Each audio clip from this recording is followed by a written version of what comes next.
ओम अथ षोडशो अध्याय देवासुर संपद विभाग योग।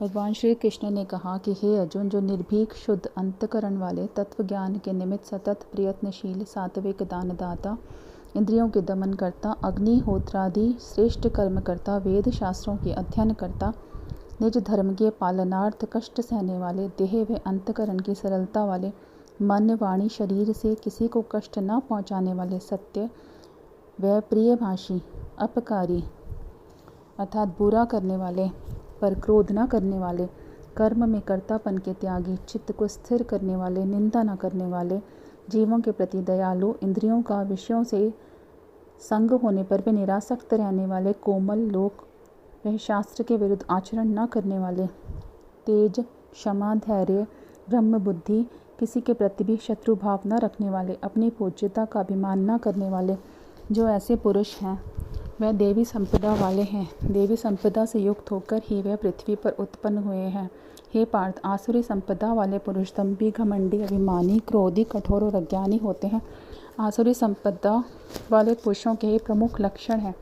दैवी संपदा मोक्ष देने वाली है, जबकि आसुरी संपदा बंधनकारी कही गई है। अतः हे पांडुपुत्र, तू शोक न कर, तू तो दैवी संपदा वाला है। हे पार्थ, इस लोक में मानव समुदाय में दो प्रकार के हैं। एक वह मनुष्य जो देवताओं के जैसे स्वभाव वाले हैं, और दूसरे वह जो आसुरी स्वभाव के हैं। उनमें से दैवी प्रकृति, दैवी स्वभाव वालों को तो विस्तार से कहा गया है, लेकिन अब तो आसुरी प्रकृति वालों को भी विस्तार से मुझसे सुन। आसुरी प्रकृति वाले मनुष्य प्रवृत्ति निवृत्ति के बारे में कुछ भी नहीं जानते, अतः उनमें भीतर बाहर की शुद्धि नहीं होती और ना ही उनका आचरण श्रेष्ठ होता है। वह मिथ्याभाषी होते हैं। आसुरी प्रकृति वाले मनुष्यों का कहना है कि इस संसार का कोई भी आश्रय नहीं है। असत्य ईश्वर के बिना ही स्त्री पुरुष संबंधों से ये स्वतः ही उत्पन्न हो गया है। अतः संसार का प्रमुख कारण काम ही है, इसके अतिरिक्त अन्य कुछ भी नहीं है। इस प्रकार के मिथ्या ज्ञान से जिनका स्वभाव नष्ट हो चुका है, जो मंद बुद्धि हैं, वह सबका बुरा करने वाले दुष्टात्मा संसार के नाश के लिए ही उत्पन्न होते हैं। ऐसे दंभी, अभिमानी, मदयुक्त मनुष्य कभी भी पूर्ण न होने वाली कामनाओं के आश्रय से अज्ञानतावश मिथ्या सिद्धांतों को ग्रहण कर भ्रष्टाचारणों से युक्त होकर संसार में विचरण करते हैं। वे मृत्यु होने तक रहने वाली अनगिनत चिंताओं से युक्त, विषयों को भोगने में तत्पर, वह इतना ही सुख है ऐसा मानने वाले होते हैं। वे आशा रूपी सैकड़ों पाशों में बंधे रहकर काम क्रोध के वशीभूत हो विषय भोगों के निमित्त अन्याय मार्ग से धनादि संग्रह की चेष्टा किया करते हैं। ऐसे लोग ऐसा सोचते हैं कि आज तो मैंने ये प्राप्त कर लिया है, अब इस मनोरथ को मैं पा लूँगा, मेरे पास इतना सारा धन है और भविष्य में और भी हो जाएगा। मेरा वह शत्रु तो मारा जा चुका है, अब अन्य को भी मैं मार दूंगा। मैं ईश्वर हूँ, मैं ऐश्वर्यों का भोक्ता हूँ, सारी सिद्धियाँ मुझे प्राप्त हैं तथा मैं बलशाली और सुखी हूँ। मैं बहुत धनी हूँ, बड़े परिवार वाला हूँ, मेरे जैसा कौन है। मैं यज्ञ करूँगा, दान करूँगा, हर्ष पाऊँगा। इस प्रकार वे लोग अज्ञानता के कारण भ्रमित हैं।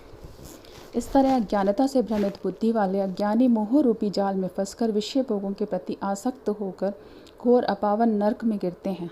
स्वयं को ही श्रेष्ठ मानने वाले ऐसे घमंडी मनुष्य धन व मान से युक्त होकर दिखावटी यज्ञों के माध्यम से पाखंड रचते हुए शास्त्रों के विपरीत, शास्त्रों की उपेक्षा करके यज्ञादि कर्म किया करते हैं।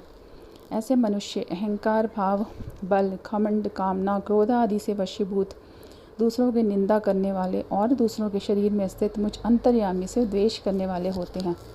ऐसे द्वेषकर्ता, पापाचारी व दुष्टकर्मी नीच मनुष्यों को मैं बारंबार आसुरी प्रवृत्ति की योनियों में ही धकेल देता हूँ। मैं हे कौन्ते, ऐसे मूढ़जन जन्म जन्मांतर तक आसुरी योनि को प्राप्त होकर मुझे नहीं पाते, वरन आसुरी योनि से भी नीच गति को प्राप्त होते हैं और घोर नरकों में जाकर गिरते हैं।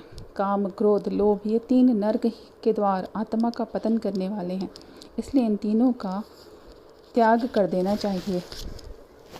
हे कौन्ते, नरक के इन तीनों द्वारों अर्थात काम, क्रोध और लोभ से मुक्त हुआ मनुष्य अपने कल्याण का आचरण करता है, अर्थात अपनी आत्मा के उद्धार के लिए चेष्टा करता है, जिससे वह मोक्ष की अर्थात मेरी प्राप्ति कर लेता है। जो मनुष्य शास्त्र सम्मत विधि का परित्याग करके स्वेच्छा पूर्वक आचरण करता है उसे सिद्धि की प्राप्ति नहीं होती, ना ही उसे परम गति और सुख की प्राप्ति होती है। इसलिए तेरे इस कर्तव्य और अकर्तव्य अर्थात युद्ध करना चाहिए या नहीं करना चाहिए की व्यवस्था में शास्त्र ही प्रमाण है, ऐसा मानकर तुझे शास्त्र विधि से निर्धारित कर्म करना चाहिए। ओम तत्सदिति श्रीमद्भगवद्गीतासु उपनिषत्सु ब्रह्म विद्यायां योग शास्त्रे श्री कृष्ण अर्जुन संवादे दैवासुर संपत् विभाग योगो नाम षोडशो अध्याय।